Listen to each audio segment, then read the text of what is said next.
என் நெஞ்சில் குடியிருக்கும்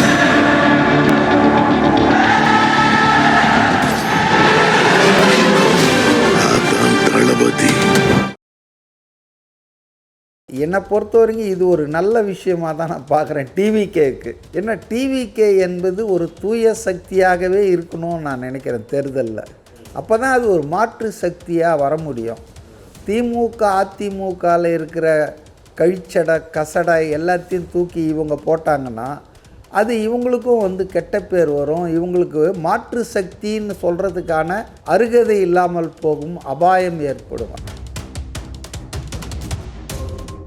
டிடிவி தினகரன் இப்போ காலையில் பேசின ஒரு செய்தியாளர் சந்திப்பில் விட்டு கொடுப்பவர்கள் கெட்டு போனதில்லைன்னு தத்துவமாக பேசியிருக்காரு. இதே வாய் தான் டிவிகே தலைமையில் மகத்தான கூட்டணி, வெற்றி கூட்டணி அமையும். துரோகிகளை முதலமைச்சர் வேட்பாளராக நாங்கள் ஏற்றுக்க மாட்டோம். எடப்பாடியுடைய அந்த துரோகச் செயலை எதிர்த்து தான் நாங்கள் கட்சி ஆரம்பித்தோம். அப்படி இப்படின்னு டயலாக் அடித்தார். அப்போவே எனக்கு தெரியும் இதெல்லாம் டயலாக்னு.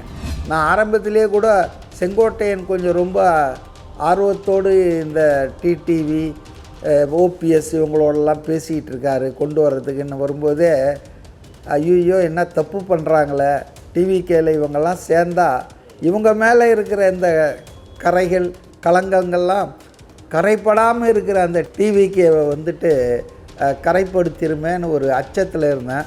நல்ல வேளை இன்றைக்கி காலையில் அந்த அச்சம் தீர்ந்தது. பாஜக தாங்க இவங்க எல்லாரையும் ஒன்றிணைக்கிறது. அது எல்லாத்தையும் பயன்படுத்தும். பணம், பதவி, அப்புறம் மிரட்டல், உருட்டல் எல்லாத்தையும் பயன்படுத்தி அது அந்த கூட்டணியை பலப்படுத்திட்டு இருக்குது. என்ன தலைகீழாக நின்னாலும் பாஜக இருக்கிற கூட்டணி வெற்றி பெற முடியாது அப்படின்றதான் தமிழ்நாட்டு மக்கள் தீர்ப்பு எழுத காத்துட்ருக்காங்க. விஜயை பொறுத்தவரையில் அவர் தனித்து போட்டியிடுவது என்பதை விட ஒரு சில கட்சிகளோடு கூட்டணி வைத்து ஒத்த கருத்துள்ள அவரை முதல்வர் வேட்பாளராக ஏற்றுக்கொள்ளும் கட்சிகளோடு கூட்டணி வைத்து போட்டியிடுவது என்பது பெரிய தப்பு இல்லை. இன்றைக்கி இருக்கிற வரைக்கும் உங்களுக்கு பார்க்குறதுக்கு தெரியும், எல்லா கதவுகளும் அடைப்பட்டுச்சு, தாவேக்கா தனிமைப்படுத்தப்பட்டது அப்படின்ற மாதிரி ஒரு பிக்சர் இருக்கும். ஆனால் உண்மையில் அது இல்லைங்க.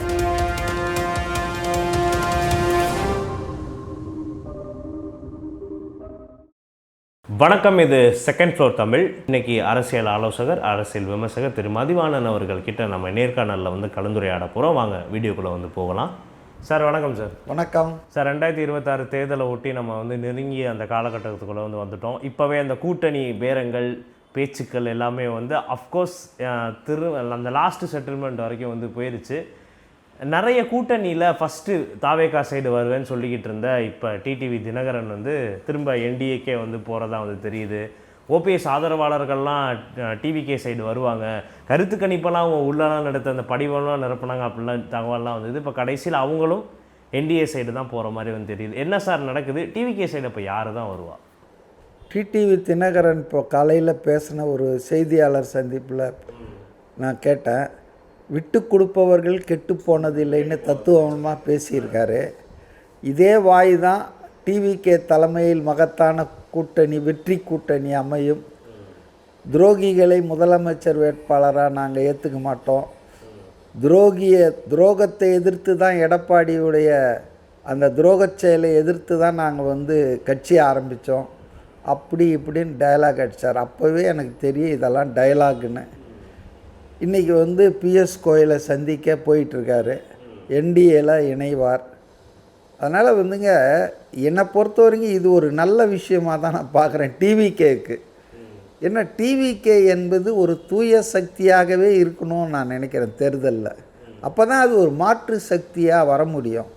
திமுக அதிமுகவில் இருக்கிற கழிச்சடை கசடை எல்லாத்தையும் தூக்கி இவங்க போட்டாங்கன்னா அது இவங்களுக்கும் கெட்ட பேர் வரும். இவங்களுக்கு மாற்று சக்தின்னு சொல்கிறதுக்கான அருகதை இல்லாமல் போகும், அபாயம் ஏற்படும். அதனால் நான் ஆரம்பத்திலே கூட செங்கோட்டையன் கொஞ்சம் ரொம்ப ஆர்வத்தோடு இந்த டிடிவி ஓபிஎஸ் இவங்களோடலாம் பேசிகிட்டு இருக்காரு கொண்டு வர்றதுக்குன்னு வரும்போதே ஐயோ என்ன தப்பு பண்ணுறாங்களே, டிவிகேல இவங்கெல்லாம் சேர்ந்தா இவங்க மேலே இருக்கிற இந்த கரைகள் களங்கங்கள்லாம் கரைப்படாமல் இருக்கிற அந்த டிவிகேவை வந்துட்டு கரைப்படுத்திருமேன்னு ஒரு அச்சத்தில் இருந்தேன்.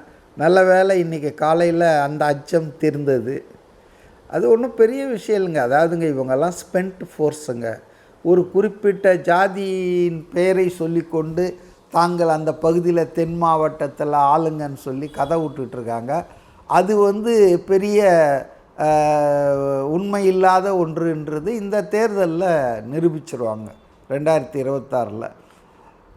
ரெண்டாவது விஜயை பொறுத்தவரையில் அவர் தனித்து போட்டியிடுவது என்பதை விட ஒரு சில கட்சிகளோடு கூட்டணி வைத்து ஒத்த கருத்துள்ள அவரை முதல்வர் வேட்பாளராக ஏற்றுக்கொள்ளும் கட்சிகளோடு கூட்டணி வைத்து போட்டியிடுவது என்பது பெரிய தப்பு இல்லை. இன்றைக்கி இருக்கிற வரைக்கும் உங்களுக்கு பார்க்குறதுக்கு தெரியும், எல்லா கதவுகளும் அடைப்பட்டுச்சு, தாவேக்கா தனிமைப்படுத்தப்பட்டது அப்படின்ற மாதிரி ஒரு பிக்சர் இருக்கும். ஆனால் உண்மையில் அது இல்லைங்க. தாவேக்காவுக்கு இன்னும் 2-3 வாய்ப்புகள் இருக்குங்க. அப்படி இல்லைனாலும் தனியாக அவங்க போட்டி போடுறதில் அவங்களுக்கு ஒன்றும் பெரிய சிக்கல் இல்லைங்க. அவங்களுக்கு வேட்பாளர்களும் இருக்கிறாங்க, கேடர்ஸும் வேலை செய்கிறதுக்கு இருக்கிறாங்க.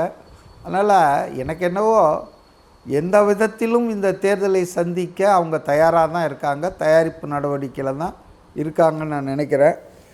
இப்போ காங்கிரஸ் விசிகா இந்த 2 கட்சிகளுடைய நிலைமை ரொம்ப டெலிகேட்டாக இருக்கிறது. அதை நான் பார்க்குறேன், செட்டில்டாக பார்க்கல. காங்கிரஸில் டெல்லியில் கூப்பிட்டு பேசி எல்லாம் அனுப்பிச்சிருந்தாலும் கூட காங்கிரஸ் கட்சி எதில் உறுதியாக இருக்கிறதா நான் நினைக்கிறேன்னா, அந்த 40 சட்டமன்ற தொகுதிகள், அமைச்சரவையில் பங்கு, இந்த 2 அம்சத்தில் there will not be going back for காங்கிரஸ்ன்னு நான் நினைக்கிறேன். ஏன்னா அப்படி கோ பேக் பண்ணாங்கன்னா அது காங்கிரஸ் கட்சியே மிகப்பெரிய அளவுக்கு பிளவுக்கு உண்டாக்கும். அது ஒரு சேதாரத்தை உண்டாக்கும் காங்கிரஸ் கட்சிக்கு. ஏன்னா ரொம்ப பேசிட்டு அதுக்கப்புறம் திமுகவுக்கு பணிஞ்சு போயிட்டாங்கன்னா காங்கிரஸ் கட்சியிலேயே நிறைய குழப்பங்கள் வரும், காங்கிரஸ் கட்சியில் பிளவுகள் வரும். அதுக்கு மாறாக திமுகவிடம் இறுதி வரை பேசி அவங்க இந்த 2 நிபந்தனைகளை அவங்க ஏற்க வச்சா அவங்களுக்கு சக்ஸஸ் தொடரலாம். ஆனால் திமுக நாங்கள் சொன்ன அடிப்படையில் தான் நீங்கள் கூட்டணி, ஆட்சியில் பங்கெல்லாம் கிடையாது அப்படின்னு சொல்லிட்டாங்கன்னா அது நிச்சயமாக காங்கிரஸுக்கு சிக்கல் தான். காங்கிரஸ் அப்போ அதனுடைய ஆப்ஷனை டிவிகே ஓப்பன் பண்ணணுன்னு தான் நான் நினைக்கிறேன். அதனால் அந்த கதவு மூடப்பட்டு விட்டதாக நான் இன்னமும் நினைக்கல. அதே போல் தான் விசிகா இப்போ சமீபத்தில் பாருங்கள், ஆடிங் இன்சல்ட் டு இன்ஜரின்ற மாதிரி இன்றைக்கி பாமக பாஜக இருக்கிற கட்சிகளில் அந்த கூட்டணியில் நாங்கள் இடம்பெற மாட்டோம்னு விசிகா ரொம்ப நாளாக அது ஒரு ஸ்டாண்டர்டாக வச்சிட்ருக்காங்க.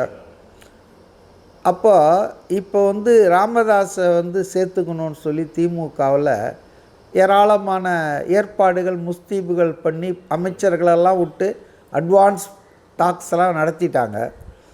ஆனால் இன்றைக்கி திருமாவளவன் அவரும் அவருடைய கட்சியும் அந்த பழைய ஸ்டாண்டையே உறுதிப்படுத்துறதால அங்கே ஒரு இடியாப்ப சிக்கல் ஏற்பட்டிருக்கு, பிரேக் போட்டிருக்காங்க. ஸோ விசிகா பாமக வர்றதுக்கு ஒத்துக்குனா அது விசிகாவுக்கு தான் இது கெட்ட பேர். ஏன்னா ஒரு கொள்கைன்னு ஒரு 10-15 வருஷம் வச்சுட்டு இருந்துட்டு அதை திடீர்னு மாற்றிக்கினா அதுக்கான நியாயத்தை அவங்களால சொல்ல முடியாது பொது வெளியில். ரெண்டாவது இதுக்கிடையில் பார்த்திங்கன்னா ஆசா துணை பொதுச் செயலாளர் திமுக திருமாவளவனை ஒரு சாதிய கட்சி தலைவர் தானே அப்படின்ட்டார். அது அந்த கட்சி ஒடுக்கப்பட்ட மக்களுக்காக துவக்கப்பட்டது என்றாலும் இன்றைக்கி அதில் நிறைய நான் தலித்ஸ் இருக்காங்க. ஆலூர் ஷாநவாஸ், திருப்போரூர் எம்எல்ஏ, இப்படி நிறைய பேர் இருக்காங்க. அதனால் அதை போய் இப்போ ஒரு ஜாதி கட்சின்னு சொல்லி ஜாதிய தலைவர்னு முத்திர குத்தந்த திருமாவளவனை அது ரொம்ப தவறான ஒரு ஏற்பாடு தான். அதை ராஜா போன்றவர்கள் செய்தது அவங்களால சகிச்சிக்க முடியல விசிகா. பல இடங்களில் ஆர்ப்பாட்டம் பண்ணுறாங்க. நாதாரி ராஜான்லாம் கோஷம் போட்டு இன்றைக்கி எல்லா இடத்துலையும் ஆர்ப்பாட்டம் விசிகா ராஜாவுக்கு எதிராக பண்ணுறாங்க. ராஜானா யாருங்க? திமுகவின் துணை பொதுச் செயலாளர், திமுகவின் நாடாளுமன்ற உறுப்பினர். அவரை எதிர்த்து பண்ணுறாங்க. ஆனால் என்னென்னா நம்ம தமிழக ஊடகம் வந்து அடிமை ஊடகமாக இருக்கிறதால அந்த செய்தியே, அந்த ஆர்ப்பாட்டமோ அது சம்பந்தமான செய்திகளோ எங்கேயும் வராமல் பார்த்துக்கிறாங்க. அந்த அளவுக்கு பவர்ஃபுல்லாக இருக்காங்க. இப்போ நான் சில யூடியூப் சேனலில் பார்த்தேன். அதாவது விசிகாவினர் பெருமளவுக்கு நூற்றுக்கணக்கில் பல இடங்களில் திரண்டு திமுகவுக்கு எதிராக ஆர்ப்பாட்டம் பண்ணுறாங்க. ஸோ ஏற்கனவே பாமகவால் விசிகா கொஞ்சம் ரிசர்வ்டாக நிற்கிது. இதற்கிடையில் வந்து இவருடைய ராஜாவுடைய பேச்சு வெந்த புண்ணில் வேல் பாய்ச்சுவது போல். அது இல்லாமல் விசிகா வந்து இந்த முறை அந்த 6 சீட்டு இதிலெல்லாம் ஒத்து போகாதுங்க. தொகுதி எண்ணிக்கையும் ஒரு பிரச்சனையாக இருக்க போகுது, பார்கெயின் ஆக போகுது. இப்போ இதை எல்லாத்தையும் காம்பினேஷன் பார்த்திங்கன்னா விசிகா வந்து செட்டில்டு டிஎம்கே கூட்டணியில்னு என்னால் முழுமையாக சொல்ல முடியல, நம்ப முடியல. ஏற்கனவே காங்கிரஸ், இப்போ இந்த ரெண்டும் வந்து திமுக கூட்டணியிலேருந்து வெளியே போச்சுன்னா அவங்களுக்கு வேறு ஆப்ஷன் டிவிகேவை தவிர வேறு எதுவும் இருக்கிறதா தெரியல. அந்த மாதிரி விஷயத்தில் வந்து டிவிகேக்கு அவங்க வந்தாலும் நல்ல விஷயம், வரலனாலும் அவங்க ஒரு 234 தொகுதியிலையும் கேண்டிடேட்டை போட்டு அவங்க வந்து அவங்க சிம்பலை கொண்டு போய் சேர்ப்பாங்க. அதனால் நிச்சயமாக டிவிகே வந்து தனித்து விடப்பட்டது என்ற அந்த பிரச்சாரம் வந்து உள்நோக்கத்தோடு செய்கிறாங்க. அது உண்மை இல்லைங்க. இப்போ டிடிவி தினகரன் மாதிரியான இவங்களாம் வந்திருக்கட்டும், இல்லை ஓபிஎஸ் ஆதரவாளர்களோட சிலராக வந்திருக்கட்டும், பிஜேபி வேணாம், பிஜேபி இருக்கிற இதில் நம்ம வந்து இருக்க தேவையில்லை அப்படின்ட்டு தான் டிடிவி ஃபஸ்ட்டே என்டிஏ கூட்டணிலேருந்து வெளில வந்தார்.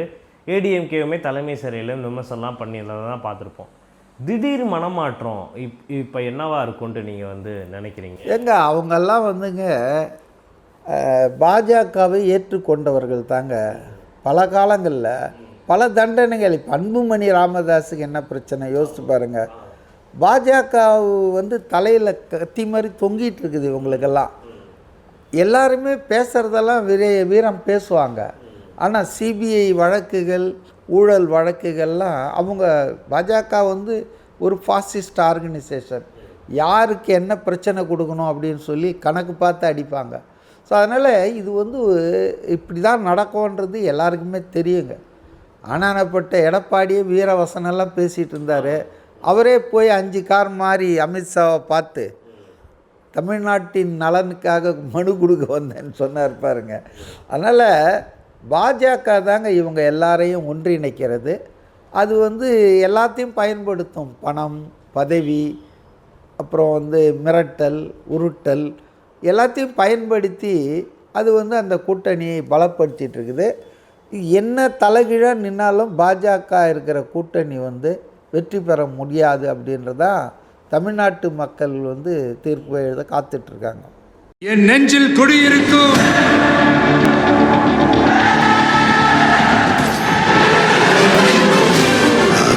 தளபதி.